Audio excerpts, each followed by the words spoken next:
happy Skyrim Saturday, viewers. It's TVB. And remember like about a month ago where I made a video where I took all the films I saw in June and ranked them from worst to best?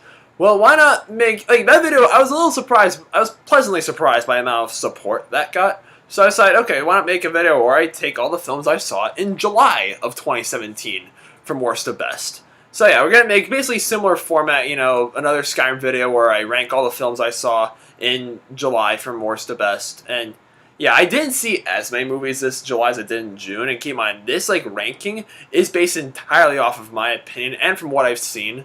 Like, you may have seen something that I didn't see, or maybe you're like, oh, you should have put this higher than this, or like, you know, just, I'm completely open to your opinions. And yeah, just keep in mind, it's based from what I've seen. Like, I didn't have time to see every movie that came out in July, obviously. Like, I decided to skip Atomic Blonde because, I decided, my stupidness decided to see the Emoji Movie instead yesterday. More on that later. And tonight I just wanted to focus on making my 500th video special and of course play some Skyrim for you guys. But yeah, the films I have seen will be discussed right here. So yeah, let's get to it. You guys might all have probably know this from the review/rant that I put up last night. The worst movie that I saw in July of 2017 is abso-freaking-lutely The Emoji Movie. Oh my, we've waited. It's finally here. I'm just like, you just look at films like this. You look at the premise, and you just look at the trailers, and you're just like, who the hell greenlit this thing? And like, how much cocaine were they snorting when they made this film? Like, how do you, like, whose idea? Like, most bad movies have potential to be good movies, just from my experience. But like, how can you make a movie about emojis?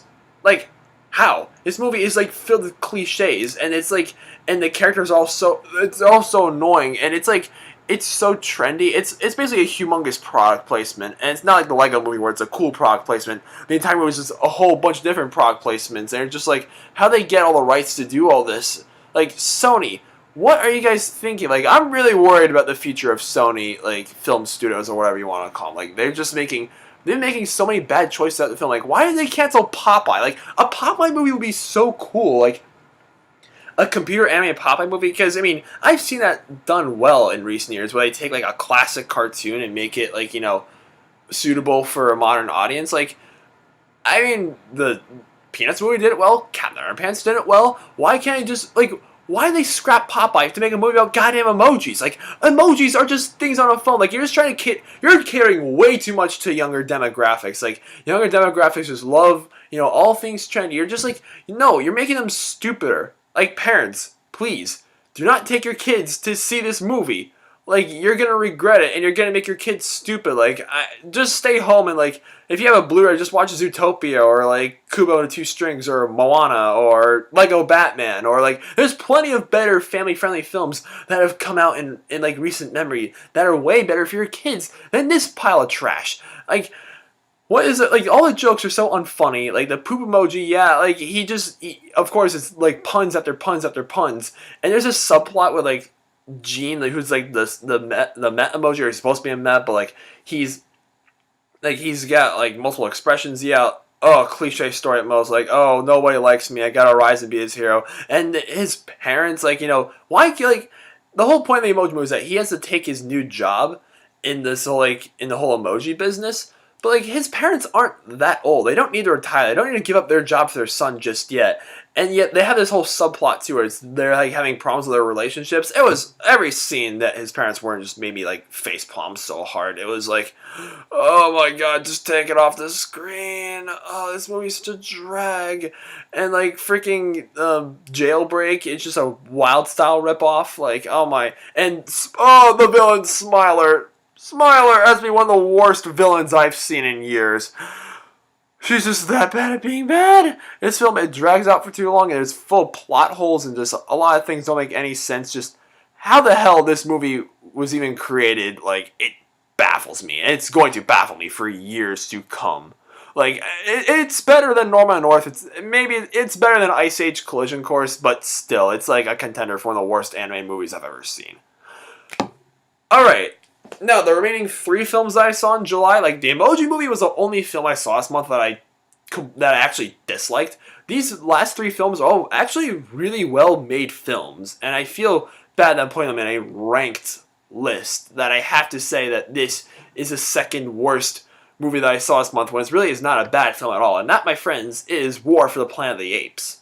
Like, this is a really solid conclusion to this rebooted Apes trilogy.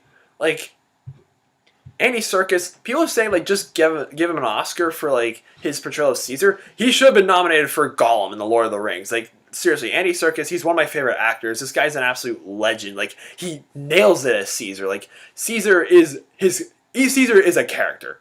Like, he carries the entire movie, and his portrayal as this like chimpanzee who's like basically able to speak really well now. Like he has this whole ape society, and Woody Harrelson as a villain is a very layered and sort of like, even sympathetic villain.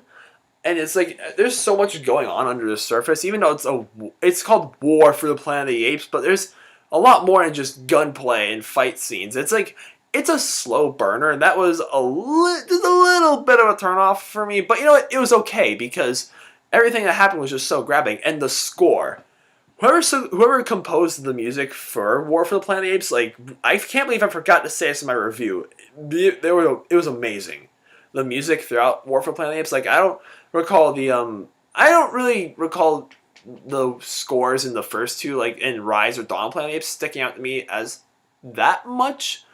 But this score, like, it stood out to me a lot, and it was such like a grabbing and like, you know, and just like the film wouldn't be the same without it in my opinion. It's just like it's that like I don't judge a movie too much on its score. Like, you know, if a film has good music, that's always a plus. It's not good music for a film is not a requirement, but it is a plus. Just don't annoy me with your soundtrack, which this film definitely did not.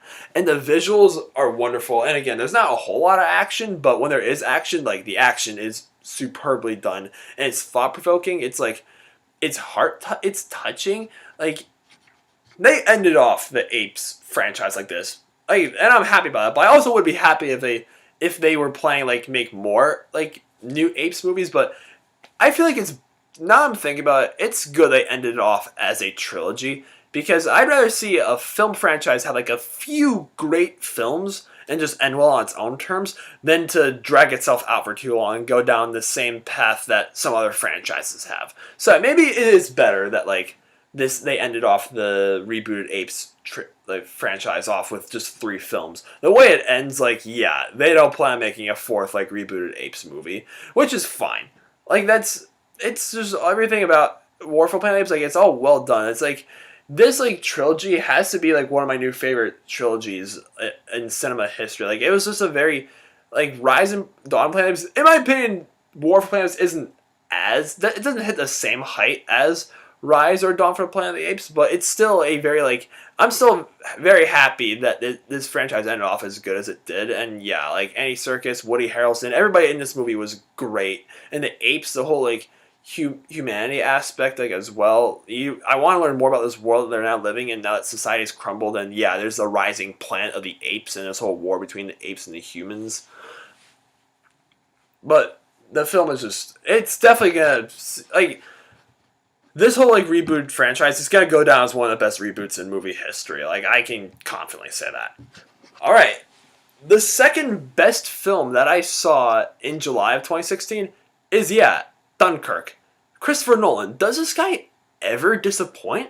Like, name one Christopher Nolan movie that has not been, like, at least a very well-made film. Like, this guy's a legend. And Dunkirk, like, I feel like when I heard that Dunkirk was announced, I actually said to myself, okay, this someone not be, like, as hyped as it was if it weren't for Christopher Nolan's direction. But yeah, like, this film is Christopher Nolan. Like, Christopher Nolan's really well known for making, like, really confusing and layered and complex films that have to watch multiple times in order to fully understand. But Dunkirk isn't like that. It was a different step. It took a different direction that from Christopher Nolan's usual route. Like, Dunkirk, instead, it took the thriller route where it's not it doesn't necessarily, like, you know, confuse you or fill you with layers, but like it's like keeps you on the edge of your seat thanks to like its tension and the performances and like the score. Oh, the score by Hans Zimmer. Oh, Hans Zimmer, you dog. Like I can't like he's one of my favorite composers. Like really, film composer like legend right there, Hans Zimmer. Like this film really would not have been the same without the score and the performances. Actually, Dunkirk isn't too great on the character front. Like it's not.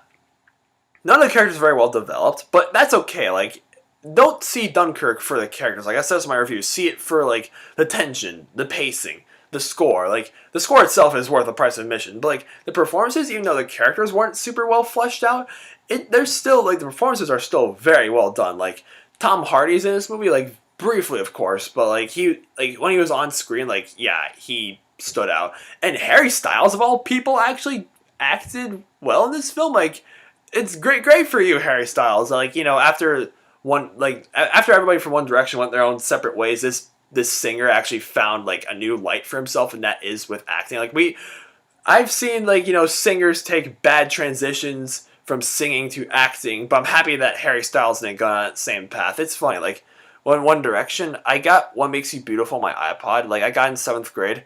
I for a while I was like, why do I still have this song? But now that song is my alarm clock to get out of bed in the morning. Because think about it, it actually motivates you to get out of bed. Songs like that. But the performances, the guy from Harry Potter's in this movie, his name still escapes me. Yeah, like Dunkirk is just like, it's what I was hoping it'd be. Like one common complaint I've heard with Dunkirk, and I actually kind of understand this, is like how they left out some things from from the actual like story of Dunkirk, where all those soldiers were trapped on the beaches of France. Yeah, like they decided to scrap Winston Churchill completely from the movie. Like the reason why Christopher Nolan didn't want Churchill to be part of it was because he didn't want it to like be too political or something like that. We live in such a politically charged time period, but I feel like this film would have been even better if it were more historically true and didn't leave out some certain things. Because I feel like the real life battle, like it wasn't even a battle, it's just like the whole situation of Dunkirk. Like it would, like, if you didn't know history, someone would have you believe that it was just the English and the French like trapped by the Nazis on the Dunkirk beaches. But you know what? This film, like as a period piece, it's still very well made, and as a film, it's very well made. Like World War II films, they're nothing new, but Dunkirk is definitely, it's like most Christopher Nolan movies, it's gonna be a contemporary classic one day. I definitely see that. All right, I will say for my best movie of like July of 2017, it was a close call between this and Dunkirk. Not gonna lie, but but the reason why I went with Spider-Man: Homecoming as the best movie of July 2017 is because, it's definitely more interesting on a character front because it's Marvel. We all have our favorite superheroes in Marvel. Like you got Spider-Man and Iron Man in this movie, and just like this film doesn't work. It's not just like superb as a superhero movie. It's so superb on like as a teen movie too, like a coming of age movie. Excuse me. Spider-Man, he wants to be an Avenger, and he's working for Tony Stark, and he's trained to be like a superhero, but he's still a kid with high school problems, and like I did not expect that level of relatability from a Marvel film. Just like in the side characters, like all the other kids in this film, like yeah, their performances are great. Like his friend, I think his name is Ned or something like that. Yeah, he's like he was so great, and just this film, like because I said this in my review. With relatability in superhero films, it's kind of hard to come by because, superheroes, they have the world on their shoulders, and that's not a very relatable theme for most of us. Like, we're just ordinary citizens passing by, just doing our own things. But these superheroes, like, have all these, like, risks that they take. Relatability does mean a lot to some people, who go to see movies, but it's not too much of a factor for me. Because if it's like a film is like super relatable, it's basically me watching my life for 90 minutes. When really I just go to the movie just to have a good time and get taken away to a different world and not live in my usual moments. If you guys get what I mean by that. But yeah, it's like how they managed to. They were able to pull off like a Spider-Man movie, a coming-of-age movie, while like having it all tie into the MCU without overburdening us with exposition and even more franchise building. Because Marvel's got a lot on their plate right now for the next few years. We all know that. Like, I'm stoked for Black Panther and Avengers Infinity War. Like, how can I not be excited for that? Like, the Avengers movie is, like, not just my favorite superhero movie, it's one of my favorite movies of all time. Like, of course the setup is true. And the post-credit scene. Like, the probably has my favorite post-credit scene in any Marvel movie. It's Spider-Man Homecoming. Just stick around for the end. Oh my god, I don't want to, I'm pretty sure you guys know what it is, but I don't want to ruin it for you guys. And Vulture. Michael Keaton as Vulture. Has to be, I'm going to go as far as say that Vulture might be my second favorite Marvel villain. And like first being Loki, of course, but like the second favorite, like he's just such a layered and interesting character, and there's a huge twist in that, like near the end of the film. Like I was not expecting all these like drop my jaw moments out of a Spider-Man movie. Like this film was such a well-made film, and I was so happy that it turned out. Like we got Guardians was very solid. Spider-Man Homecoming was fantastic. Like, Marvel is 2 for 3 this year, but what are you expecting? Because, it's Marvel. They always outdo themselves. Or they try to, at least. But yeah, Spider-Man Homecoming definitely deserves my pick for best movie of the month. So yeah, you guys agree with my choices? What do you think is the best or worst movie of July of 2017? And yeah, we got August August begins on August begins on Tuesday. Oh boy, yeah. August, I'm not going to have that much time to see movies, like especially for the second half of August, because I leave for scout camp on August 13th, and right after that I'm off to college. So yeah, there is a movie theater not too far away from my campus, so hopefully I'll be able to see and review movies while I'm at Fort Collins. But like, what will I really be like August for a summer month? There really isn't much coming out in August this year. Like it's that's weird. Like aside from the Dark Tower and the Hitman's Bodyguard, there really isn't like any big releases. I'm probably gonna skip Annabelle Creation because I haven't seen any of the Conjuring films, and like I heard the first Annabelle was absolute garbage anyway, so like might as well just give that a pass. But yeah, August, I'm really excited for the Dark Tower with Idris Elba and Michael McConaughey, and it's like a Stephen King adaptation. Like yeah, I'm definitely looking forward to seeing that. But yeah, it's weird. Like I'm not gonna quit YouTube videos just because I'm off to school, and I'm certainly not gonna stop reviewing movies. Just don't expect me to see movies as easily as I did while I'm staying at home. And aside, like I'm gonna be back home in December and January, but aside from that, like I honestly have no clue like when else I'll be coming home. Because, why would I? That's all discussion for another video. Anyway, thanks for watching. And if you like this, give it a thumbs up, like button, please. And subscribe if you're new to my channel. Leave me a comment. Alright. It's TVB9. Peace out.